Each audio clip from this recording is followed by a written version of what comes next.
Bois Énergie, une stratégie nationale d'approvisionnement. Plus de 92% des ménages malagasy utilisent le bois énergie comme combustible. Plusieurs facteurs expliquent cette importance du bois énergie, dont en particulier l'accès facile, la croissance démographique estimée à 3% par an et le pouvoir d'achat qui connaît une croissance lente. Selon le ministre de l'Environnement, des Eaux et Forêts, Guillaume Venance-Randiaté-Fierson, cette situation se traduit par un recul significatif de la couverture forestière et un très faible recours aux autres types d'énergie comme le gaz, l'électricité et le pétrole lampant. Toujours selon les estimations, le niveau de la consommation annuelle va doubler à l'horizon 2030.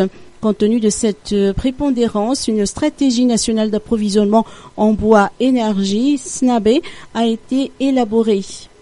Ce document a été présenté ce jour à l'hôtel Colbert.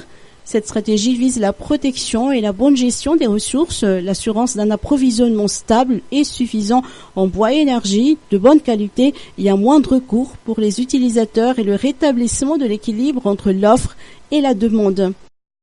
La problématique principale du sous-secteur est que la transformation de ces bois en charbon accélère la déforestation par le rendement de la carbonisation est seulement de 8 à 10%. Le ministère de l'Énergie et des Hydrocarbures entend ainsi renforcer les outils pour une meilleure gestion de la filière par l'élaboration des textes réglementaires, le renforcement des contrôles et l'appui aux investissements. Il a également mis en exergue l'importance des campagnes de reboisement.